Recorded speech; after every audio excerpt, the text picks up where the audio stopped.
بسم الله الرحمن الرحیم. اللهم صل علی محمد و علی آل محمد کما صلیت علی ابراهیم و علی آل ابراهیم انک حمید مجید و بارک علی محمد و علی آل محمد کما بارکت علی ابراهیم و علی آل ابراهیم انک حمید مجید. عرض سلام دارم و ادب و احترام خدمت همه شما خوبان و سروران دوستداران کلام الله منان. امیدوارم که تا این درس از برنامه آموزش روحانی قرآن کریم رو با دقت پیگیری کرده باشید و تمرین‌های برنامه‌های گذشته رو با دقت و با تکرار ادامه داده باشید و در برنامه‌های گذشته درباره حرکت‌های کشیده فتحه، کسره و ضمه برای شما عزیزان صحبت کردیم و همچنین درباره حرکت‌های کشیده، حرکت‌های کوتاه فتحه و کسره و ضمه رو گفتیم. حرکت‌های کشیده آ، ای و او که همون فتحه به همراه الف و یا کسره به همراه یا و یا ضمه به همراه واو بود هم سخن گفتیم. درباره ساکن صحبت کردیم، درباره تشدید و نحوه خواندن تشدید گفتیم. همچنین درباره تنوین صحبت کردیم، تنوینی که دو تا فتحه با هم داره یا دو تا کسره و یا دو تا ضمه. وقتی که ما مشاهده میکنیم به اینها گفته میشه تنوین. دو فتحه با هم یا دو کسره با هم و یا دو تا ضمه با هم. اشاره کردیم هم که دو تا فتحه با هم یعنی که یک فتحه بوده و یک نون ساکنی که ما حذفش کردیم. دو تا کسره با هم یک کسره با نون ساکن بوده و دو تا ضمه با هم یک ضمه با نون ساکن بوده و همین خاطر ما در خواندن دو فتحه با هم میگیم ان، تنوین ان.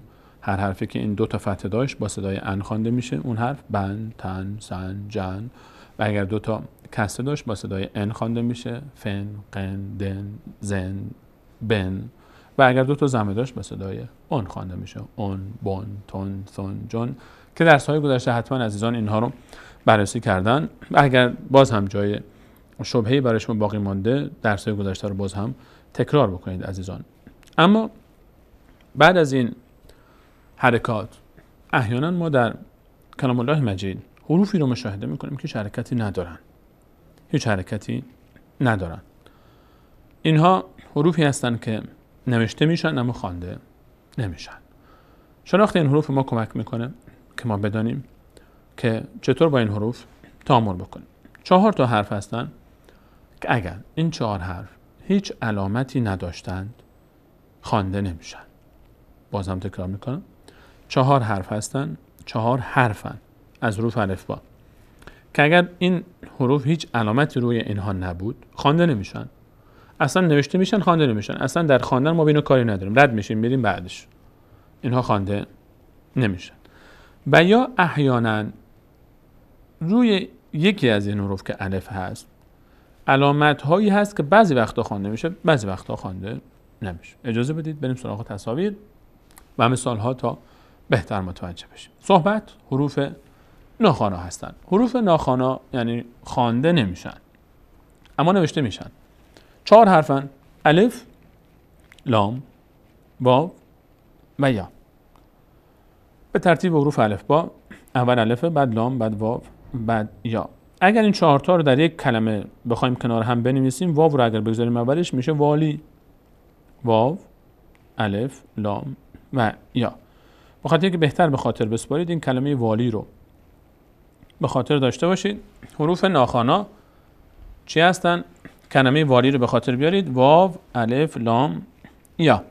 اگه به ترتیب حروف الف با بنویسیم الف میاد اول، میشه الف، لام، واو، یا.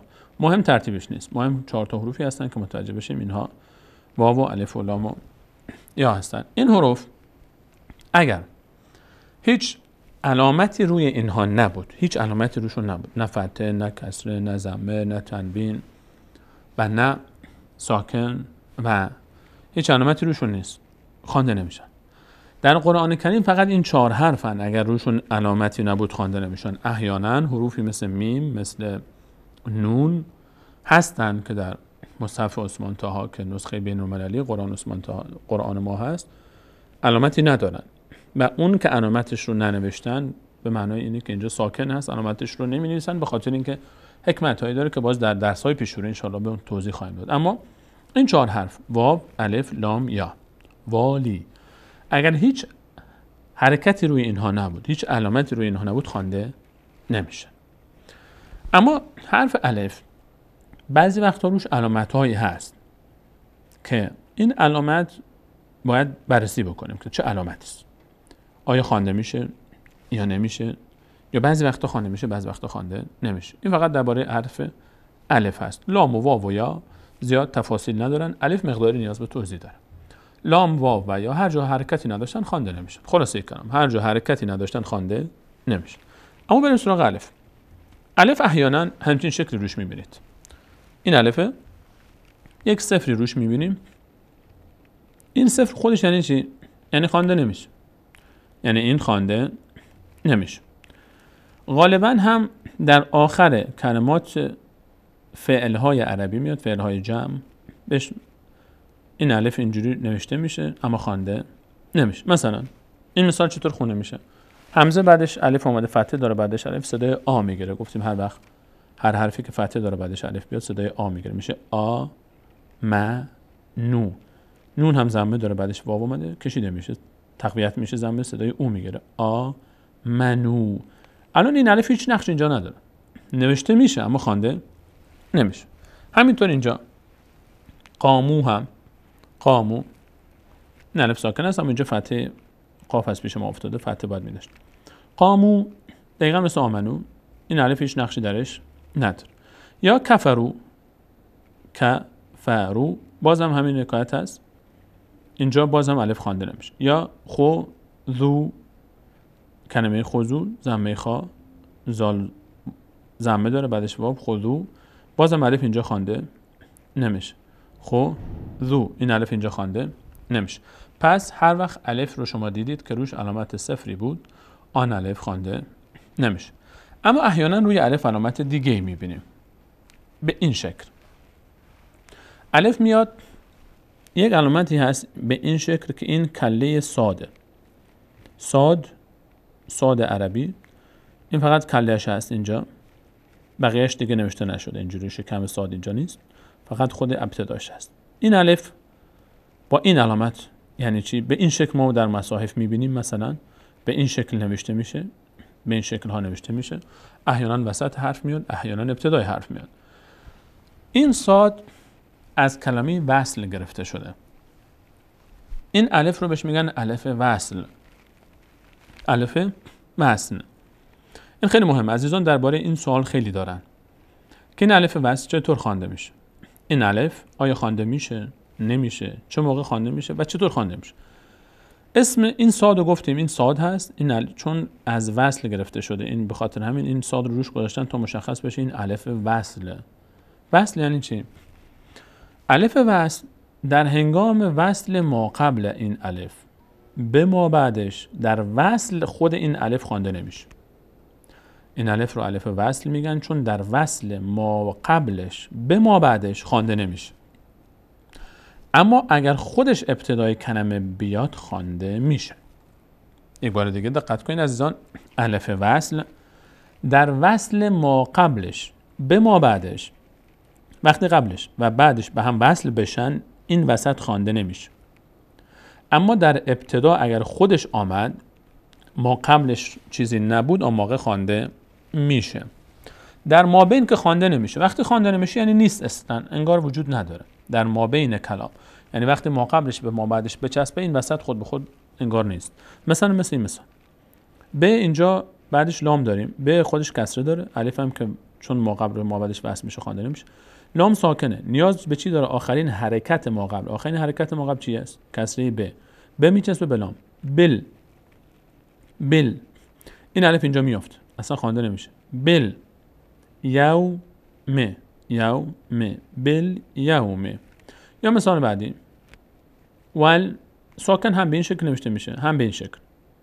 ما بخاطر این آوردیم که عزیزان در بعضی مصاحف این بیشتر به این شکل نوشته میشه، بعضی وقتا اینطور به شکل دایره‌ای می‌نویسن ساکن. اینجا هم الف در وصل ما قبل به ما بعد خوانده نمیشه. ول لام نیاز به آخرین حرکت ما قبل داره، الف که حرکتی نداره، این علامت ساده حرکت نیست. این میچسبه واو به لام، از واو کمک میگیره الف. ول فتح هو، ول فتح هو. الف خوانده نمیشه. همین نکات اینجا هم تکرار میشه. به کسره داره میچسبه به لام، چون لام ساکنه نیاز به آخرین حرکت ما قبل داره. لام الف اینجا حرکتی نداره، از کسره با کمک میگیره، میشه بالقلم، بالقلم. یا اینجا واو فتحه داره، الفش حرکتی نداره، لام ساکنه نیاز به آخرین حرکت ما قبل داره، الف حرکت نداره، از واو کمک میگیره. والعصر، والعصر. میبینیم این الف اینجا وسط حذف شد. چه در این مثال چه بالا چه این 4 تا مثالی که اینجا هستن، در هر 4 تا مثال چون ما قبل الف به ما بعدش وصل شد، الف خوانده نمیشه. پس این الفی که علامت صادی روش هست، علامت صادی روش هست که وقتی میچسبه به این شکل نوشته میشه، یا تنها که باشه به این شکل نوشته میشه. وقتی ما قبلش به ما بعدش بچسبه الف خوانده نمیشه. پس الف وصل در هنگام وصل خوانده نمیشه. اما اگر در ابتدا آمد، اون موقع چطور خوانده میشه؟ مثل مثال هایی که الان داریم. الف وصل ما قبل و ما قبلش چیزی نیست، یا ابتدای آیه است، ما نمیخوایم آیه قبل رو بچسبونیم به این آیه، یا ابتدای سوره است، مثل الحمد است، ابتدای سوره حمد است. الف وصل اگر در ابتدا آمد، یا ما خواستیم که از ابتدای این کلمه بخونیم، ما قبلش رو نمیخوایم بچسبونیم به ما بعدش، ما میخوایم از اینجا شروع کنیم به خواندن، اینجا دیگه الف خوانده میشه. این الف در هنگام وصل خوانده نمیشه، وصل ما قبلش به ما بعدش، اما وقتی ابتدا قرار گرفت خوانده میشه. خب الان ما چه حرکتی به این بدیم؟ این که علامت صاده که نشان بر این بود که این علامت صاد اینجا نشان بر این بود که این الف وصله، حرکتی نیست. حرکت یعنی فتحه، یعنی کسره، یعنی ضمه. چی باید بهش بدیم؟ من یک قاعده مختصر میگم و انشالله عزیزان دقت کنن که هر وقت شما این الف اومد نگاه میکنیم بعدش چیه. اگه بعدش لام بود، این مثالی ما همش لامه. اگر بعد از الف لام آمد، حرف لام، چه آن لام حرکت داشته باشه چه نداشته باشه، چه خوانده بشه چه خوانده نشه، هر وقت بعد از الف وصل لام آمد و ما میخوایم الف وصل رو بخونیم شروع بکنیم، به الف فتحه میدیم، صدای ا بهش میدیم. مهم نیست که این لام خوانده میشه نمیشه، فتحه داره، کسره داره، ساکنه، مهم نیست. به مجرد اینکه بعد از الف لام آمد، الف وصل، شما خود به خود میبینید بعد از الف لام آمده، اون لام چه خونده بشه چه نشه، چه حرکتی داشته باشه مهم نیست، به الف فتحه میدیم. مثل اینجا میشه الف فتحه که دادیم میچسبه به لام، لام ساکنه کمک میگیره از این فتحه. چرا باید الف حرکت بدیم به این؟ چون ما نیاز به حرکت داریم. الان الف رو چرا باید حرکت بدیم؟ به این خاطر که ما بعدش ساکنه، ساکن نیاز به حرکت داره تا ما از کمک بگیره از قبلش، ما باید به این حرکت بدیم تا شروع بکنیم به خواندن، چون اولش غالبا ساکنه. ببین اینجا ساکنه، اینجا ساکنه، اینم تشدیدم اولش ساکنه، اینم ساکنه، نمیشه با ساکن شروع کلمه. یک حرکتی باید باشه بچسبه به ساکن. اگر الف وصل در ابتدا آمد بعدش لام بود، ما به الف حرکت فتحه میدیم. مثل اینجا الحمد، الف وصل، اینجا فتحه بهش میدیم چون بعدش لام اومده، میچسبه به لام. الذین میشه این الذین. در نوشته اینجوری نوشته نمیشه، در مصحف اینطوری هست، حرکت نمیده. در مصحف حرکت وجود نداره، ما خودمون باید تشخیص بدیم که چه حرکتی بهش میدیم. در مصحف به این شکل نوشته نمیشه. اگه به این شکل بود که دیگه نیازی به فکر نداشت، خود به خود فتحه داشت، اما در مصحف به این شکل نوشته میشه، ما خودمون باید بهش حرکت بدیم. اگر الف بعدش لام اومد فتحه میگیره، اینجا میشه الحجر، الحجر، یا الکتاب، الکتاب. این برای وقتی بود که بعد از الف وصل حرکت الف وصل، بعد از الف وصل حرف لام آمد. عزیزان دقت کنید، برای خواندن الف وصل چیکار باید بکنیم؟ الفی که علامت صاد روش هست، اگر این الف در مابین تلاوت هست، قبلش رو شما میچسبونید و بعدش خوانده نمیشه، هیچ نیازی نیست که فکری بکنید چون اصلا خوانده نمیشه، میرید ادامه میدید تلاوتتون. اگر در ابتدای تلاوت آمد، باید یک حرکتی بهش بدیم. چه حرکتی بدیم؟ نگاه میکنیم بعدش چی داریم. بعد از الف وصل اگر لام بود، چه لام خونده بشه چه نشه، چه حرکت داشته باشه چه نداشته باشه، مستقیم فتحه بهش میدیم. الحمد، الذین، الکتاب، مثلا الشمس. اگر مثال حالا اومدیم بعدش لام نبود، اون موقع چیکار میکنیم؟ مثال های دیگه، مثلا این مثال ها رو با هم ببینیم. الان در این مثال ما الف داریم، الف وصله، بعدش لام نداریم. اینجا چیکار میکنیم؟ اگر الف وصل بعدش لام بود فتحه میگیره. اگر الف وصل بعدش لام نبود، این نقطه رو دقت کنید عزیزان، اگر الف وصل بعدش لام نبود هرگز فتحه نمیگیره، یا کسره میگیره یا ضمه میگیره، یا کسره میگیره یا ضمه میگیره. نگاه میکنیم الان اینجا بعدش لام نیست. خب اگر بعدش لام نبود فتحه نمیگیره، یا کسره یا ضمه. چطور تشخیص بدیم کسره میگیره یا ضمه میگیره؟ این رو عزیزان دقت بکنید. قبل از اینکه مثال بپردازیم من اول توضیح بدم، بعد در مثال بکنم. احساس میکنم که بهتر متوجه میشیم که چطور این موضوع رو حل بکنیم. الف وصل بعدش لام بود یک فتحه میدیم رد میشه. بعدش لام نبود فتحه نمیگیره، چون فتحه فقط مال وقتی است که بعدش لام باشه، یا کسره میگیره یا ضمه میگیره.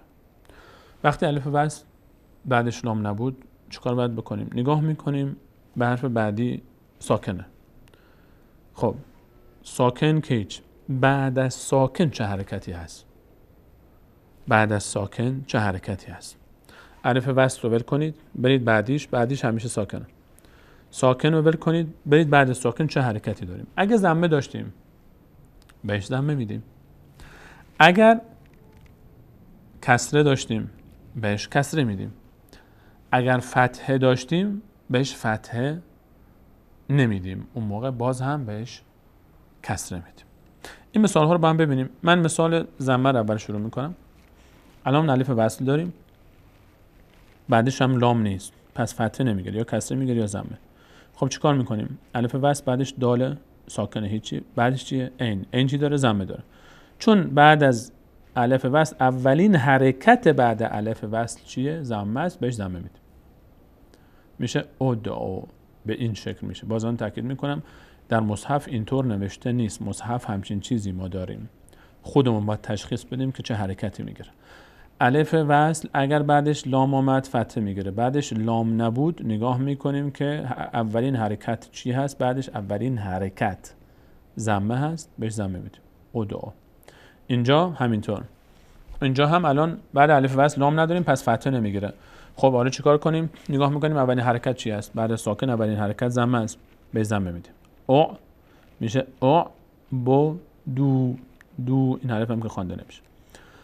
اینجا الف وصل داریم بعدش لام نیست، پس فتحه نمیگیره، یا ضمه است یا کسره است. نگاه میکنیم به اولین حرکت ما بعدش ضمه است، بهش ضمه میدیم. میشه اس کن، اس کن. یا اینجا الف وصل بعدش لام نیامده، پس فتحه نمیگیره. چی بهش بدیم؟ کسره بدیم یا ضمه؟ نگاه میکنیم اولین حرکت ما بعدش چیه؟ ضمه است، بهش ضمه میدیم. اوق نوتی، اوق نوتی، کسره بعدش یا صدای ای میگیره. خب اینم حل شد. تا اینجا الف وصل در هنگام وصل خوانده نمیشه. الف وصل در ابتدا وقتی قرار گرفت بعدش لام آمد صدای فتحه میگیره. اگر بعدش لام نیامد نگاه میکنیم به اولین حرکت ما بعدش حرف سوم، غالبا حرف خودش نه بعدیش نه سومی. نگاه میکنیم که حرکتش چیه؟ اولین حرکت ما بعدش ضمه بود، بهش ضمه میدیم. ضمه نبود چیکار میکنیم؟ این مثال دیگری. الان اینجا مثال دیگر. الف وصل بعدش لام نیست، فتحه نمیگیره، پس اولین حرکت ما بعدش هم کسره است، بهش کسره میدیم. ضمه بود ضمه میدیم، کسره بود کسره میدیم. اضرب. این میشه چی؟ اضرب. اینجا استعینو. الان الف وصل بعدش لام نیومده پس فتحه نمیگیره. چی بهش بدیم؟ نگاه میکنیم که بعدش چی هست؟ بعدش فتحه هست. فتحه هم اگر بود بعدش دیگه بهش فتحه نمیدیم، چون فتحه فقط مال وقت است که بعد الف وصل لام باشه، بهش کسره میدیم. نمیگیم استعینو، میگیم استعینو، استعینو، استعینو.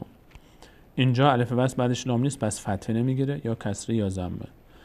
نگاه میکنیم اولین حرکت کسره است، پس بهش کسره میدیم. اگه فتحه هم بود بهش کسره میدادیم مثل مثال بالا. اگه ضمه بود ضمه میگرفت. اهبطوا. اینجا الف وصل بعدش لام نیامده پس فتحه نمیگیره. دقت کنید. من بارها تاکید میکنم الف وصل وقتی بعدش لام آمد فقط فتحه میگیره، وقتی لام نیامد فتحه نمیگیره، یا کسره است یا ضمه. اگه ضمه بود ضمه میگیره، کسره بود کسره میگیره اولین حرکت بعدش، اگه فتحه هم بود اولین حرکت بعدش مثل اینجا باز الف وصل کسره میگیره. الف وصل بعدش لام نیست پس فتحه نمیگیره، نگاه میکنیم اولین حرکت ما بعد چیه؟ فتحه است، بهش کسره میدیم، میشه ای. این مثال خلاصه صحبت. من باز هم خلاصه میکنم صحبت رو تا عزیزان براشون بهتر جا بیفته که الف وصل وقتی در ما بین میاد خیلی ساده است، جا سخت نکنیم موضوع رو. الفی داریم روش یک علامت ساده، این وقتی وسط حرف قرار میگیره خونده نمیشه، خیلی ساده حل میشه موضوع. اول حرف قرار گرفت چیکار باید بکنیم؟ یک حرکتی باید بهش بدیم. بعدش اگر لام بود، حالا این لام خونده بشه یا نشه، بهش فتحه میدیم. بعد از اینکه فتحه دادیم تموم میشه دیگه. وقتی بعدش لام باشه فتحه میگیره، به همین سادگی. اگه بعدش لام نبود چیکار میکنیم؟ بعدش لام نبود، خب نگاه میکنیم دیگه فتحه نمیگیره، یا کسره میگیره یا ضم. نگاه میکنیم اولین حرکت ما بعد که غالبا حرف دومی هست، یعنی حرف بعدی ساکن سومی میشه. و اولین حرکت چیه؟ ضمه بود، بهش ضمه میدیم. کسره بود، بهش کسره میدیم. فتحه بود، اینجا باید دقت کرد. فتحه بود بهش فتحه نمیدیم، بهش کسره میدیم، چون فتحه فقط مال وقتی است که بعدش لام باشه. الف وصل بعدش لام بود، الف وصل اگر بعدش لام بود فتحه میگیره، بعدش لام نبود یا کسره است یا ضمه.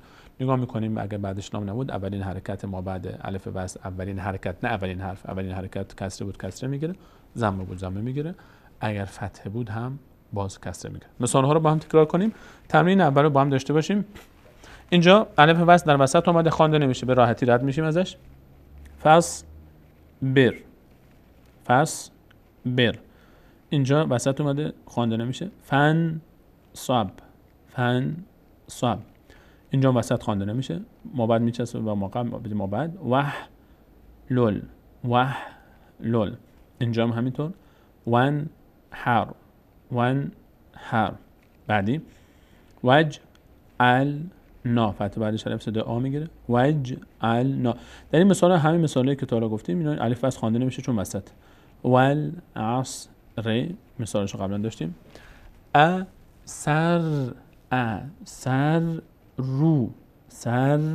رو یک بار را با سین خوانده میشه. اثر یک بار با ضمه خودش. رو چون واو آمده بعد از ضمه صدای او میگیره. اثر رو این الف هم خوانده نمیشه. رو را ضمه داره چون بعدش واو آمده صدای او میگیره. کفرو اینجا الف خوانده نمیشه چون وسط این لام حرکت نداره، چون حرکت نداره خوانده نمیشه، لام خوانده نمیشه. سین تشدید داره، نیاز داره با آخرین حرکت ما قبل. لام حرکت نداره، الف حرکت نداره، واو حرکت داره، فتحه میچسبه به سین. وس یه بار با واو خوانده میشه، وس یه بار با خودش س میم فتحه داره بعدش الف صدای آ میگیره. ما و السماء اینجا هم الف واو فتحه داره و الف خوانده نمیشه چون در وسط آمده، الف وسط خوانده نمیشه. لام هیچ حرکتی نداره، خوانده نمیشه. تا تشدید داره، نیاز به آخرین حرکت ما قبل داره. لام حرکت نداره، الف هم حرکت نداره، از واو کمک میگیریم، فتحه واو میچسبه به تا. و یه بار به صورت ساکن تشدید با واو خوانده میشه. و یک بار هم با فتحه خودش تا. چرا تا؟ چون فتحه بعدش الف اومده، باز صدای آ میگیره، نمیشه و تا. اگر الف نبود میشد تا و تا میشد، چون الف بعدش فتحه بعدش الف اومده صدای آ میگیره. و تا ریقی اینجا ضمه بعدش چی آمده؟ واو اومده، به تنهایی میشد زو. الف خوانده نمیشه، لام ساکنه، نیاز به آخرین حرکت ما قبل داره. ساکن همیشه با آخرین حرکت ما قبل میخونیم. الف حرکت نداره، واو حرکت نداره، زال ضمه داره بعد بچسبه به لام. ضمه زال میچسبه به لام میشه ذل، دیگه نمیشه ذول، چون اصلا اینجا واو هیچ نقشی پیدا نمیکنه، الف هم حذف میشه.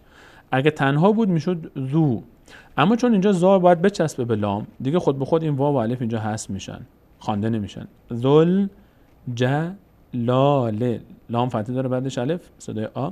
ذل جلال اینجا هم دقیقاً همین اتفاق اینجا میفته. ذل